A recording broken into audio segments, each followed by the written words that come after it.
What's up, you guys? Sean Ross Sapp of Fightful.com here, talking about New Japan G1 Climax Finals. We're going to talk about Okada, Omega 3, maybe the future, the direction in New Japan, as well as answering any questions that you all may have really about anything, WWE, New Japan, MMA, anything that you all got, I'll answer for you. Of course, guys, next weekend we have NXT TakeOver Brooklyn coverage Saturday night, post-show podcast following that.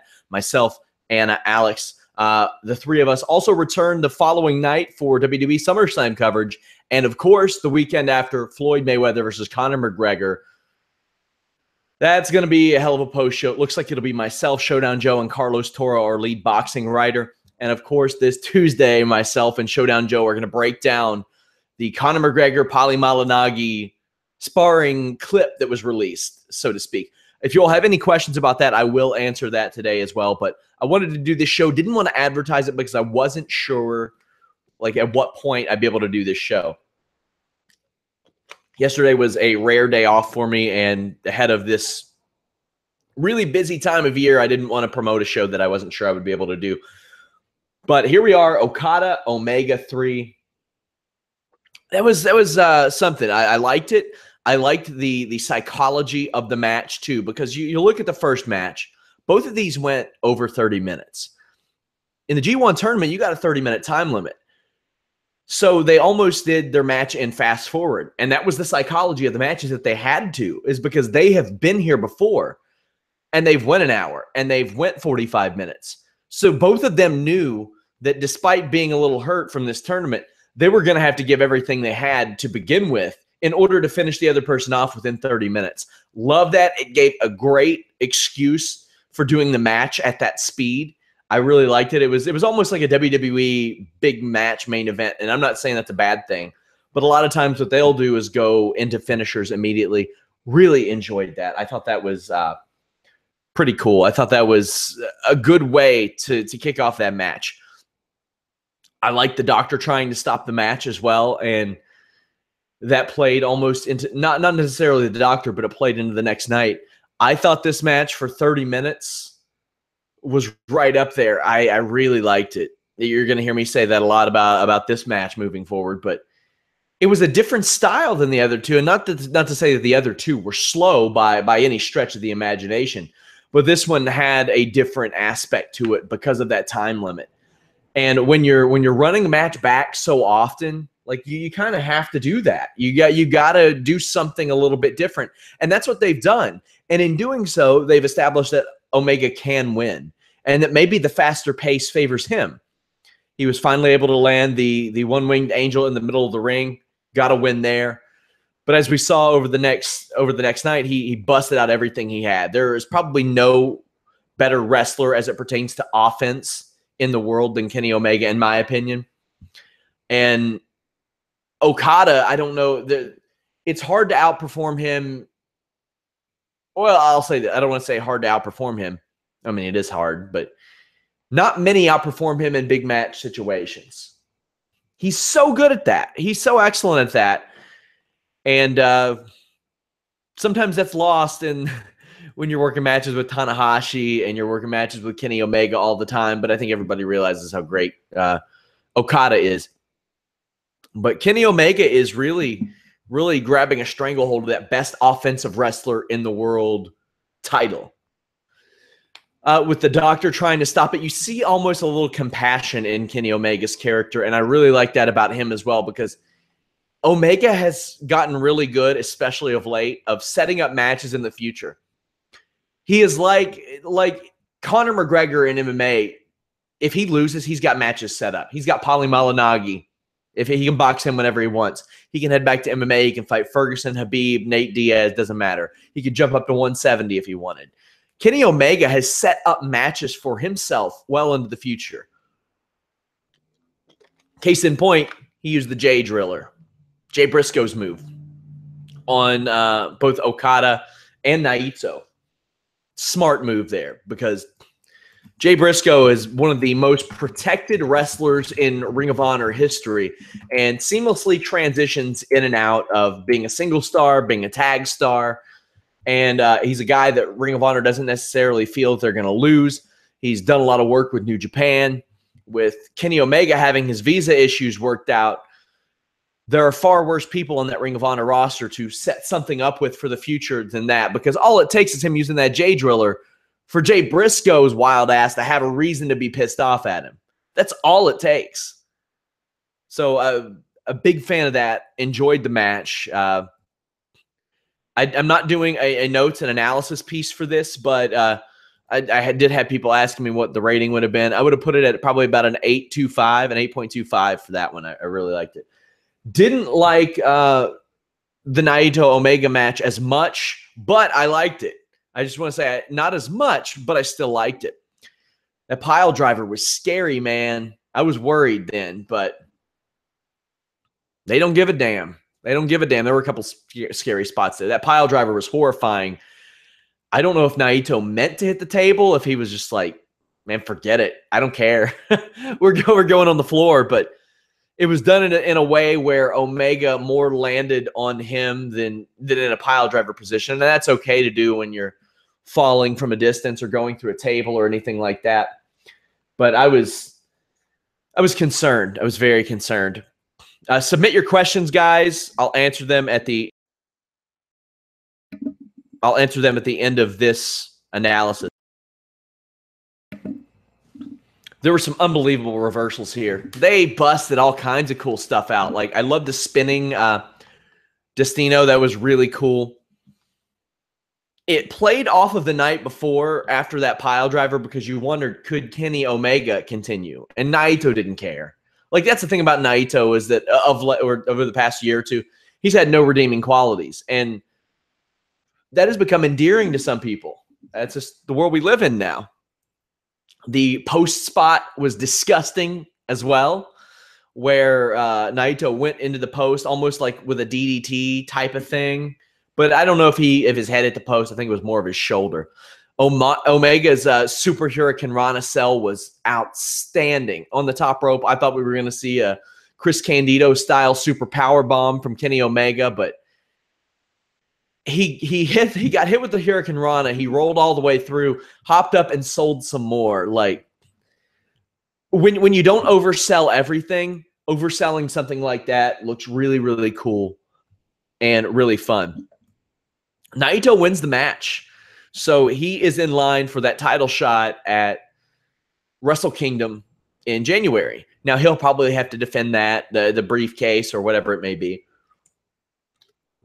But it's cool. It adds another thing. You can stretch out the Omega Okada thing because, I mean, you stretched out the Okada Tanahashi thing where Tanahashi had been beaten by Okada several times, but Okada had never beat him in the Tokyo Dome, and finally he accomplished that.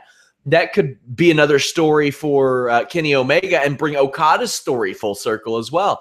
Like, now he's got a guy who's never been able to beat him in the Tokyo Dome, especially if Naito's getting that shot next year. Now, that's a good situation to be in. New Japan lost a lot of guys last year. You know, losing AJ Styles and Nakamura, that hurt. That really hurt.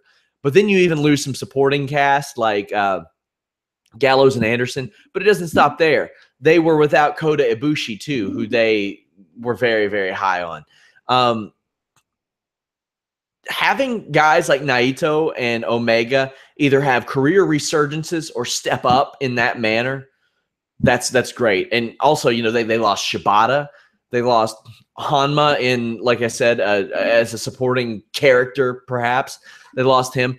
But you've got guys who, and you know, New Japan guys will work until their mid-40s. So Omega and Naito, solid replacements there for Nakamura and AJ Styles. Are they as good, or do they create as much buzz? That remains to be seen. But I mean that from an American perspective, not in Japan. I'm not the one to ask that, but I think Naito winning, far from a bad call. I know a lot of people were like, "Oh, well, we want to see Okada Omega again." Who doesn't? Like, I would love to see that again. But I love the idea of Naito throwing a monkey wrench into that. And with Kenny Omega, it's like, well, who's he going to face next? there is money to be made in Cody Rhodes versus Kenny Omega somewhere, whether it's Ring of Honor or whether it's New Japan or whether it's both. Now you got the thing where Omega's been using that J Driller, and Omega's going to pop up in Ring of Honor soon. That's another good one to look out for. Jay Briscoe is one of those guys that I think can transcend the language barrier in Japan, and just his rough and tumble type of persona can translate very, very well over there. I'm excited for both of those. If either one happens, maybe I'm just reading too much into the J Driller thing, but I think that's good. Carlos, our lead boxing writer, says, if Naito is facing Okada at Wrestle Kingdom, then who is Omega and Tanahashi fighting to defend their titles then? That's a good question. I could see it being, by that point, Cody and Omega, because if they've held off this long on doing Cody and Omega, why not wait and do it there too? I would be cool with that. Tanahashi, all that depends, because I'm not 100% that Tanahashi, anything could happen to his arm at any given time, man. Like, just whenever, like, that thing could just give way and he could be out. Like, you can, that's the type of thing that it'll be harder and harder for him to tough out. But for Tanahashi, I don't know. For Omega, I think it'll be Cody. Is there anything to the CM Punk Bullet Club rumors? Well, Matt Jackson said on YouTube on his Being the Elite Q&A, which goes up tonight on Fightful.com, that he texts CM Punk all the time and is like, hey, let's do this. Let's do this.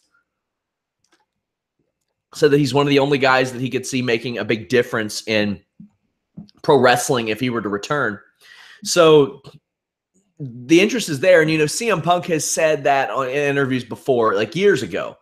And then when they started to gas him up about it, he laid off of it. But he said, maybe I'll show up in PWG and wrestle the Young Bucks, things like that. Punk is still in the gym, from what I understand, and his coach posted a schedule and had a CM Punk versus TBA thing on there. And honestly, when they started the Dana White Contender Series, I thought that was maybe a vehicle to get a fight for CM Punk, but that's not necessarily the case. Although I still think they could do that eventually. That would be a very smart move to put him on that show, get some Fight Pass subscribers, utilize it in that manner. Roy Soria says, the 10-second clip that favors only McGregor, LOL, throwing illegal punches. Yeah, he did throw illegal punches. He threw some rabbit punches. He says, that was not a knockdown. That was a knockdown, Roy Soria. I'll explain why Tuesday on the Holy Smokes MMA podcast. SRS's thoughts on the PGA Championship. I don't know anything about golf. I played some miniature golf twice this week. I played on a Jesus-themed golf course yesterday. You don't realize how cool the Bible is until you got to golf through it, my friends, like arcs and tombs and rivers and all kinds of stuff. That's really when the Bible shines, is when you got to golf through it. That's in Lexington. If you all are ever around and want to check it out, definitely worth a look. The Revival injury, man, that sucks. That's a tough one. That is. Man, you got to feel bad for him, because it's both guys, and neither one of them have been around for more than a month or so consecutively without being hurt. And that puts them through the end of the year. So they're going to miss most of the year. And hopefully when they come back, that the tag team landscape will favor them, and maybe they'll be needed and maybe used a little bit better. But I was rather looking forward to that Good Brothers, Hardy Boys Revival match at SummerSlam. I thought that was going to be a lot of fun. Almost like two of the OGs of that triple threat tag scene, Matt and Jeff Hardy, taking on another rough and tumble team, and then another technical team there. Roy says, just going to ask this now, will we see John Jones at SummerSlam? WWE isn't going to go out of their way to get them, or so far has said they're not going to go out of their way to get him there, but he could show up on his own. It's his home state. I don't know how often he's there anymore. I think maybe he hangs out in Albuquerque a lot more now, but if I were him, I would make it happen. And really, he doesn't have to make it happen. Malki Kawa, his manager, could make it happen. I think it'd be a good move. SRS, are you getting WWE 2K18? I don't know. That depends on if Mike Straw is going to review it for us.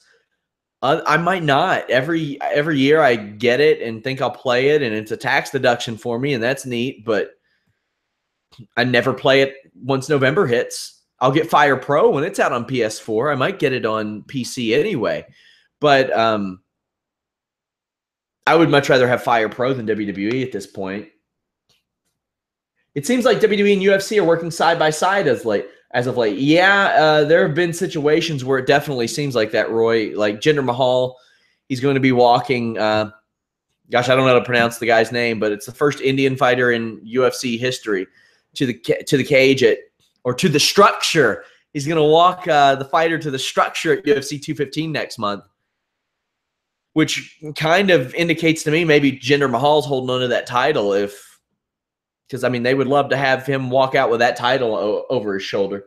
But makes you wonder how a CM Punk would feel about that, because it was just 5.5 years ago, where Vince McMahon said that he couldn't walk Chael Sonnen into the ring because somebody was going to die in the octagon. So, yeah, it does seem like it. Head over to Fightful.com and use our forums, you guys. Some of the topics includes anyone here watch Knights of the Zodiac, roster shakeup moves, SummerSlam event, what did Russo say that is pissing everyone off, and Kenny Omega fatigue. So, yeah, I noticed that. That was something that I kind of either he was selling fatigue or he was legitimately tired. And man, I would imagine after that many matches in that period of time, you're going to be tired. You're just going to be. Other questions? Somebody says 2K17 is a shits. Yeah, I wasn't a fan of that. Wasn't a fan of that. C. Phoenix says, too soon to cross-promote Lesnar-Jones. The fight wouldn't happen for quite a while. Yeah, I don't think the fight is happening until next year. Charlotte and Becky pre-show bound for SummerSlam? I hope so. That would be a good match to add. I think that would be a good move. Guys, go to Fightful.com. We have post-shows for Raw, SmackDown, every WWE pay-per-view, major pay-per-views, as well as UFC pay-per-views as well. We have The List and Your Boy on Wednesdays. The only podcast you will ever see that features an eccentric millionaire and the guy that he picked to run his wrestling website. SRS Top G1 matches. I didn't watch the whole thing. I'm going to get through the whole thing, and then I'll let you know. Also, we have photos, videos. We got MMA, boxing, pro wrestling. You can read it down here on this bar. We got all that for you. Podcasts, interviews, news, results, photos, anything you want over at Fightful.com, we have. And if we don't have it, you can just head over to our forums, let us know, and then we'll get it up there, or at least we'll do our best to get it up there. Guys, I'm going to head off of here right now. Didn't want to advertise this show because, wasn't sure when it would go up, wasn't sure when it would happen. But make sure to tune in Monday night, Tuesday night, Wednesday afternoon, Tuesday afternoon, and, of course, every major show. Thank you guys so much.